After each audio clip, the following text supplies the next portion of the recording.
पवन कुमार ने लिखिया है। महाराज जी प्रणाम। यूट्यूब विच सतसंग सुन लैना, जिवें मैं तुहाडे प्रवचन सुनदा हाँ।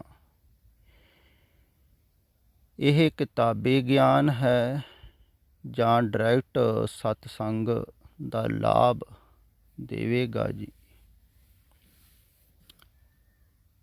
ਪਵਨ ਸ਼ਰਮਾ, ਵਿਪਸਨਾ, ਹਿਮਾਚਲ।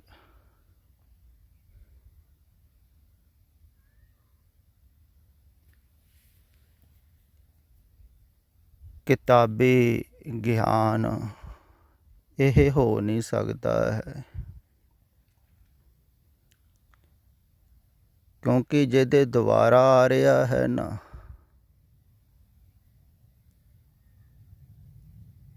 ਉਹਨੇ ਕੋਈ ਕਿਤਾਬਾਂ ਬਹੁਤੀਆਂ ਪੜ੍ਹੀਆਂ ਨਹੀਂ ਹਨ।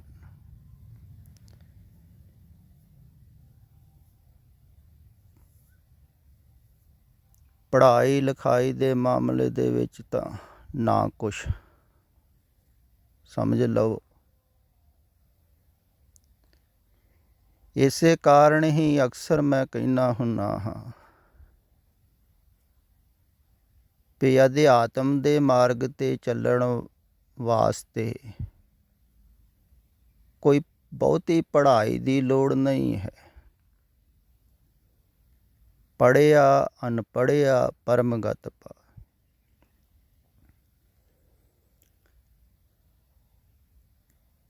ਬਹੁਤੀ ਨੌਲੇਜ ਦੀ ਲੋੜ ਨਹੀਂ ਹੈ, ਸਗੋਂ ਘੱਟ ਹੋਵੇਗੀ ਨੌਲੇਜ ਸੰਸਾਰਿਕ ਅਤੇ ਸਿਖਾਲਾ ਹੋਵੇਗਾ। ਅਕਸਰ ਜ਼ਿਆਦਾਤਰ ਤੁਸੀਂ ਇਹੋ ਹੀ ਸੁਣਦੇ ਹੋ, ਜਿਵੇਂ ਬਾਹਰ ਧਾਰਮਿਕ ਲੋਕ ਕਹਿੰਦੇ ਹਨ ਵੀ ਧਰਮ ਦਾ ਗਿਆਨ ਹੋਣਾ ਚਾਹੀਦਾ ਹੈ।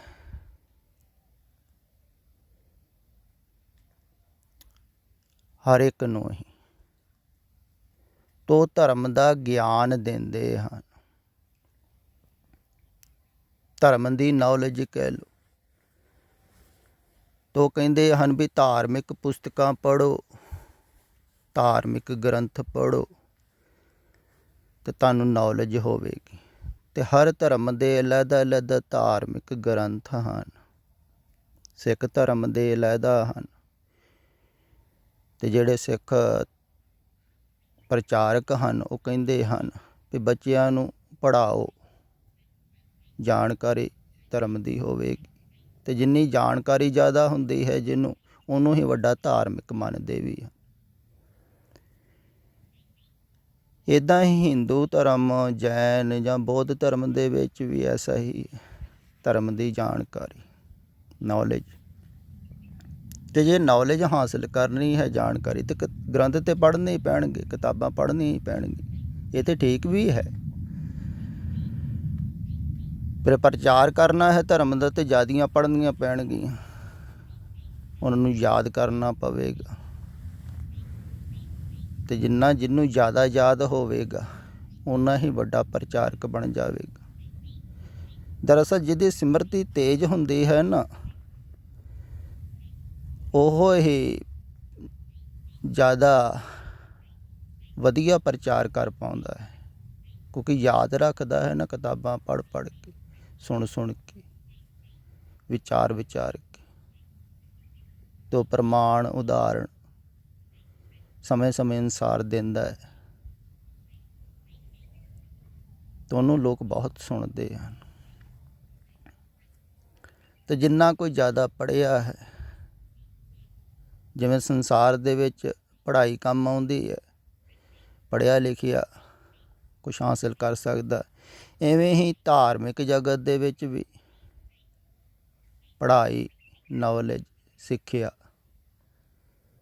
ਜਿੰਨੀ ਜ਼ਿਆਦਾ ਹੈ, ਜਿਹਦੇ ਕੋਲ ਨੌਲੇਜ ਜ਼ਿਆਦਾ ਹੈ, ਧਰਮ ਬਾਰੇ ਜਾਣਕਾਰੀ ਜ਼ਿਆਦਾ ਹੈ, ਉਹਨੂੰ ਹੀ ਵੱਡਾ ਧਾਰਮਿਕ ਕਹਿੰਦੇ। ਪਰ ਅਧਿਆਤਮ ਦੇ ਰਸਤੇ ਦੇ ਉੱਪਰ ਜਾਣ ਵਾਸਤੇ ਨੌਲੇਜ ਜ਼ਰੂਰੀ ਨਹੀਂ ਹੈ।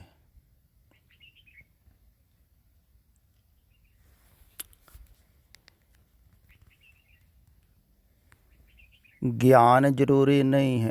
ਦਰਅਸਲ ਗਿਆਨ ਅਧਿਆਤਮ ਦੇ ਰਸਤੇ ਦੇ ਉੱਤੇ ਬਾਧਾ ਹੈ, ਰੁਕਾਵਟ ਹੈ। ਇਸੇ ਕਾਰਨ ਜਾਗਤ ਪੁਰਸ਼ ਜਿਹੜੇ ਹਨ ਨਾ, ਉਹ ਗਿਆਨ ਨਹੀਂ ਦਿੰਦੇ ਹਨ ਪਰਮਾਤਮਾ ਦਾ। ਇਹ ਗੱਲ ਥੋੜ੍ਹੀ ਜਿਹੀ ਖਿਆਲ ਵਿੱਚ ਰੱਖ ਲਓਗੇ ਨਾ ਤਾਂ ਤੁਹਾਡੇ ਬੜੇ ਕੰਮ ਆਊਗੀ। ਜਿਹੜਾ ਵੀ ਕੋਈ ਵੀ ਸਤਪੁਰਸ਼ ਹੋਇਆ ਹੈ ਨਾ, ਉਹ ਪਰਮਾਤਮਾ ਦਾ ਗਿਆਨ ਨਹੀਂ ਲੋਕਾਂ ਨੂੰ ਦਿੰਦਾ ਹੈ।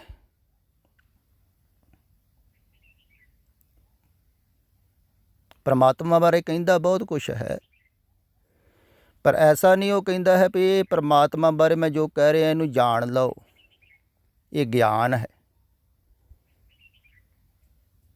ਤੋ ਗਿਆਨ ਦਿੰਦਾ ਨਹੀਂ ਹੈ, ਕਿਉਂਕਿ ਪਰਮਾਤਮਾ ਬਾਰੇ ਅਗਰ ਜਾਣਕਾਰੀ ਹਾਸਲ ਕਰ ਲੂਗਾ ਕੋਈ ਤਾਂ ਸ਼ਬਦਾਂ ਦੁਆਰਾ ਜਾਣਕਾਰੀ ਹਾਸਲ ਹੋਵੇਗੀ ਨਾ, ਉਹ ਗਿਆਨ ਹੋ ਜਾਵੇਗਾ। ਤੋ ਉਹ ਜੋ ਸ਼ਬਦਾਂ ਦੁਆਰਾ ਹਾਸਲ ਹੋਇਆ ਉਹਦੇ ਨਾਲ ਵਿਚਾਰ ਜ਼ਿਆਦਾ ਚੱਲਣਗੇ। ਇਵੇਂ ਹੀ ਤਾਂ ਹੁੰਦਾ। ਲੋਕ ਪੜ੍ਹ ਪੜ੍ਹ ਕੇ, ਪੁਸਤਕਾਂ ਸੁਣ ਸੁਣ ਕੇ, ਰਿਕਾਰਡਿੰਗਾਂ ਤੇ ਗਿਆਨ ਹਾਸਲ ਕਰ ਲੈਂਦੇ ਹਨ। ਪਰਮਾਤਮਾ ਬਾਰੇ ਜਾਣਕਾਰੀ ਹੋ।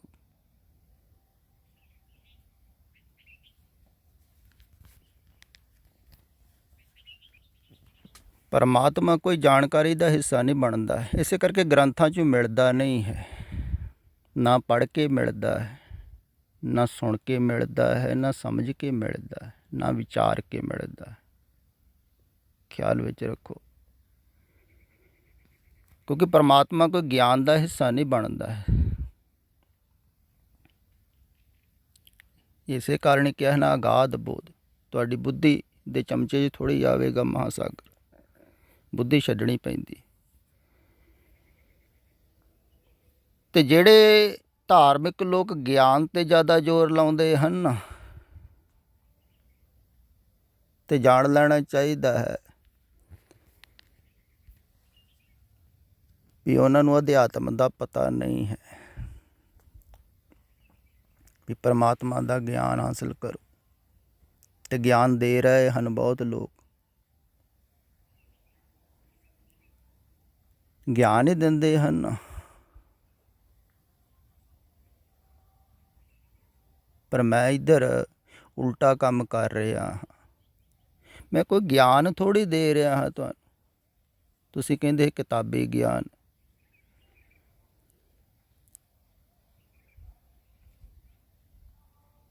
ਇਹ ਗਿਆਨ ਦੀਆਂ ਕੋਈ ਗੱਲਾਂ ਥੋੜ੍ਹੀ ਹਨ।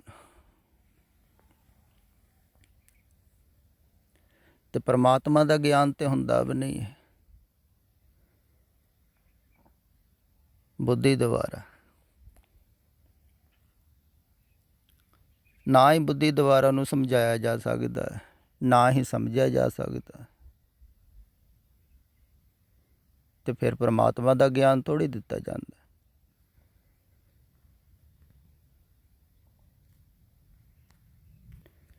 ਦਰਅਸਲ ਅਧਿਆਤਮ ਦੀ ਪ੍ਰਕਿਰਿਆ ਜਿਹੜੀ ਹੈ ਨਾ, ਉਹ ਉਲਟੀ ਹੈ।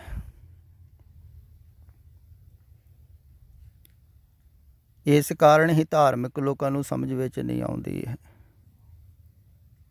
ਝੂਠ ਨੂੰ ਛੱਡਣ ਵਾਸਤੇ ਗਿਆਨ ਦਿੱਤਾ ਜਾਂਦਾ ਹੈ। ਝੂਠੇ ਗਿਆਨ ਨੂੰ ਤੁਸੀਂ ਫੜ ਲਿਆ ਹੈ, ਉਸ ਗਿਆਨ ਨੂੰ ਛੱਡਣ ਵਾਸਤੇ ਕਹਿ ਸਕਦੇ ਆਪਾਂ ਗਿਆਨ ਦਿੰਦੇ ਹਾਂ।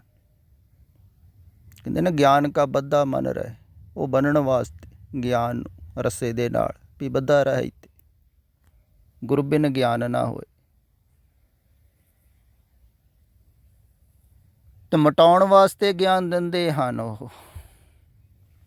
ਆਪ ਗਵਾਈਏ ਤਾਂ ਸਹੁ ਪਾਈਏ, ਅਵਰ ਕੈਸੀ ਚਤੁਰਾਈ। ਕਹਿੰਦੇ ਚਤੁਰਾਈ ਕੰਮ ਥੋੜ੍ਹੀ ਆਉਣੀ, ਗਿਆਨ ਥੋੜ੍ਹੀ ਕੰਮ ਆਉਣਾ, ਗਵਾਉਣਾ ਹੈ। ਤੇ ਗਵਾਉਣ ਵਾਸਤੇ ਉਹ ਗਿਆਨ ਦਿੰਦੇ ਹਨ, ਇਹ ਕਹਿ ਲਓ। ਤੇ ਜਿਹੜਾ ਗਵਾਉਣ ਵਾਸਤੇ ਗਿਆਨ ਦਿੱਤਾ ਜਾਂਦਾ ਹੈ, ਉਹ ਤਾਂ ਗਿਆਨ ਹੋਇਆ ਹੀ ਨਾ। ਇਹ ਉਵੇਂ ਹੀ ਹੈ ਜਿਵੇਂ ਕੰਡਾ ਪੈਰ 'ਚ ਲੱਗਾ ਹੁੰਦਾ ਹੈ, ਦੂਸਰੇ ਕੰਡੇ ਨਾਲ ਸੁੱਟ ਕੱਢ ਕੇ, ਕੰਡੇ ਤੇ ਕੰਡੇ ਹੀ ਹਨ। ਇੱਦਾਂ ਹੀ ਗਿਆਨ ਨੂੰ ਹੀ ਗਿਆਨ ਮਿਟਾਉਂਦਾ ਹੈ, ਇਹ ਕਹਿ ਸਕਦੇ ਹਾਂ। ਝੂਠੇ ਗਿਆਨ ਨੂੰ ਮਿਟਾਉਣ ਵਾਸਤੇ ਜਿਵੇਂ ਕਹਿ ਲਈਏ ਵੀ ਬਹੁਤ ਸਾਰੇ ਤੁਸੀਂ ਸ਼ਬਦ ਪਕੜੇ ਹੋਏ ਹਨ, ਵਿਚਾਰ ਪਕੜੇ ਹੋਏ ਹਨ। ਉਹ ਵਿਚਾਰਾਂ ਨੂੰ ਮਿਟਾਉਣ ਵਾਸਤੇ ਵਿਚਾਰ ਦਿੱਤੇ ਜਾਂਦੇ, ਸ਼ਬਦਾਂ ਨੂੰ ਮਿਟਾਉਣ ਵਾਸਤੇ ਸ਼ਬਦ ਦਿੱਤਾ ਜਾਂਦਾ।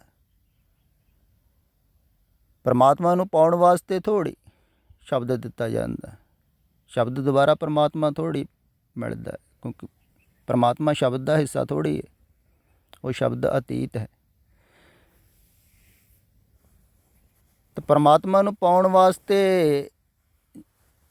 ਨਹੀਂ ਸ਼ਬਦ ਦਿੱਤਾ ਜਾਂਦਾ,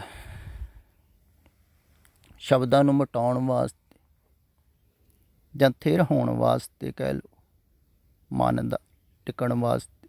ਇੱਦਾਂ ਹੀ ਧਿਆਨ ਹੈ,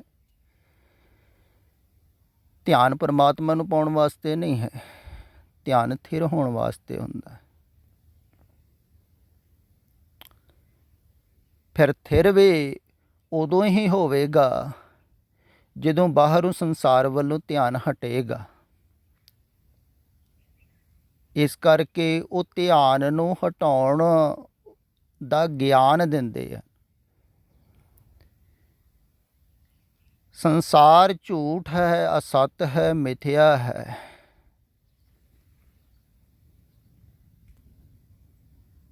ਇਹਦਾ ਵਾਸਤਵਿਕ ਗਿਆਨ ਹੋ ਜਾਣਾ, ਵੈਰਾਗ ਹੋ ਜਾਣਾ। ਤੇ ਜਿਹਨੂੰ ਵੈਰਾਗ ਹੋ ਗਿਆ, ਉਹਦੀ ਯਾਤਰਾ ਸੱਤ ਵੱਲ ਨੂੰ ਹੁੰਦੀ ਹੈ।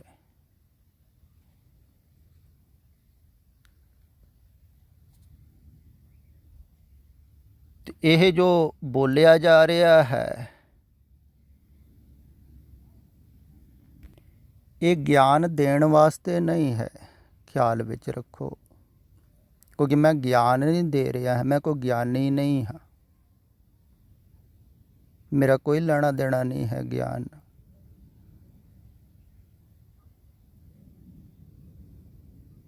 ਇਹ ਸਿਰਫ ਵਾਸਤਵਿਕ ਜੋ ਸੱਚਾਈ ਹੈ ਨਾ, ਉਹ ਤੁਹਾਨੂੰ ਦੱਸੀ ਜਾ ਰਹੀ ਹੈ।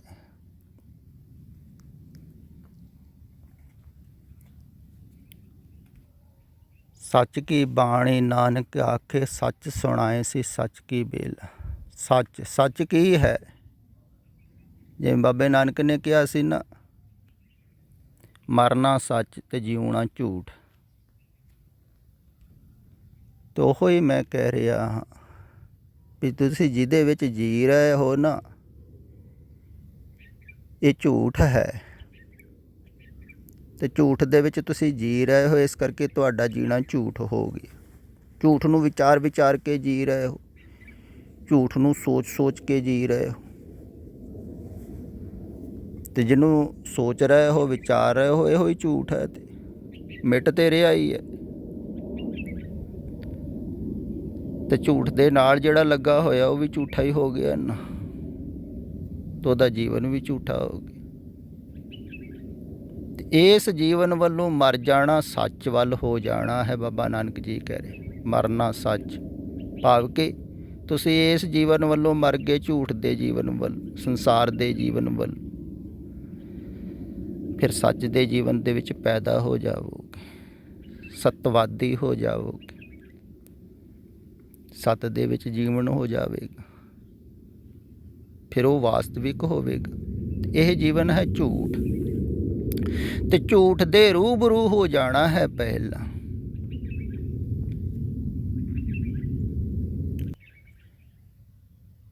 ਤੇ ਝੂਠ ਨੂੰ ਜਿਹੜਾ ਝੂਠ ਦੀ ਤਰ੍ਹਾਂ ਦੇਖ ਲਵੇ ਨਾ, ਉਹਦੀ ਫਿਰ ਸੱਤ ਵੱਲ ਯਾਤਰਾ ਸ਼ੁਰੂ ਹੁੰਦੀ ਹੈ।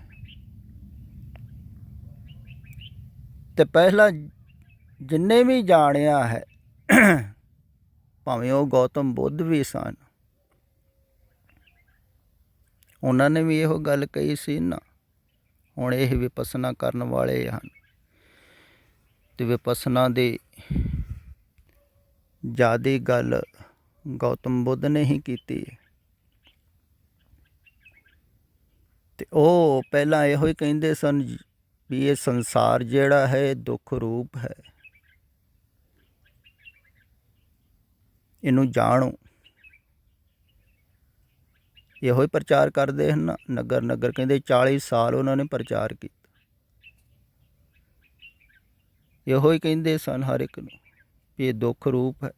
ਅਗਰ ਤੁਹਾਨੂੰ ਸਮਝ ਵਿੱਚ ਆਇਆ, ਤੁਸੀਂ ਦੇਖ ਲਿਆ ਦੁੱਖ ਰੂਪ ਹੈ, ਤੇ ਆ ਜਾਓ ਫਿਰ। ਤੇ ਜਿਹੜਾ ਉਹਨਾਂ ਨੂੰ ਸੁਣ ਸੁਣ ਕੇ ਐਡੀ ਛੇਤੀ ਦੇਖਣ ਵਿੱਚ ਵੀ ਨਹੀਂ ਆਉਂਦਾ ਹੈ ਝੂਠ ਹੈ, ਦੁੱਖ ਰੂਪ ਹੈ, ਅਸੱਤ ਹੈ। ਨਾਨਕ ਦੁਖੀਆ ਸਭ ਸੰਸਾਰ। ਹੌਲੀ ਹੌਲੀ ਸਤਿਪੁਰਖਾਂ ਦੇ ਬਚਨ ਸੁਣ ਕੇ, ਉਪਦੇਸ਼ ਸੁਣ ਕੇ ਖਿਆਲ ਵਿੱਚ ਆਉਂਦਾ ਹੈ ਤੇ ਦੁੱਖ ਰੂਪ ਦੁੱਖ ਹੀ ਵੱਧਦੇ ਜਾਂਦੇ ਹਨ, ਪਰੇਸ਼ਾਨੀਆਂ ਵੱਧਦੀਆਂ ਜਾਂਦੀਆਂ। ਤੇ ਜਿਹਨੂੰ ਖਿਆਲ ਵਿੱਚ ਆਇਆ ਸੀ ਉਦੋਂ ਤੋਂ ਛੱਡ ਕੇ ਉਹਨਾਂ ਦੇ ਪਿੱਛੇ ਤੁਰ ਪਿਆ ਸੀ। ਉਹਨੂੰ ਹੀ ਉਹਨਾਂ ਨੇ ਭਿਕਸ਼ੂ ਬਣਾ ਦਿੱਤਾ।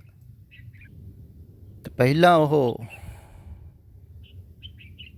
ਇਹੋ ਹੀ ਕਹਿੰਦੇ ਹਨ। ਫਿਰ ਆਪ ਵੀ ਗੌਤਮ ਬੁੱਧ ਸੰਸਾਰ ਨੂੰ ਪਹਿਲਾਂ ਵੈਰਾਗ ਦੇ ਵਿੱਚ ਦੇਖਿਆ ਸੀ। ਸੰਸਾਰ ਵੱਲੋਂ ਵੈਰਾਗ ਹੋ ਗਿਆ ਸੀ ਨਾ, ਤਦੋਂ ਸੰਸਾਰ ਨੂੰ ਛੱਡ ਕੇ ਨੱਠੇ ਸੀ ਜੰਗਲਾਂ ਵੱਲ। ਤੇ ਵੈਰਾਗ ਤੋਂ ਯਾਤਰਾ ਸ਼ੁਰੂ ਹੋਈ ਨਾ ਗੌਤਮ ਬੁੱਧ ਦੀ। ਉਹਨਾਂ ਨੇ ਵੀ ਸੁਣਿਆ ਹੋਵੇਗਾ, ਸਤਸੰਗ ਸਤਿਪੁਰਖਾਂ ਦਾ ਸੰਗ ਕਰਦੇ ਹੀ ਹੋਣਗੇ, ਤਾਂ ਹੀ ਹੋਇਆ ਵੈਰਾਗ।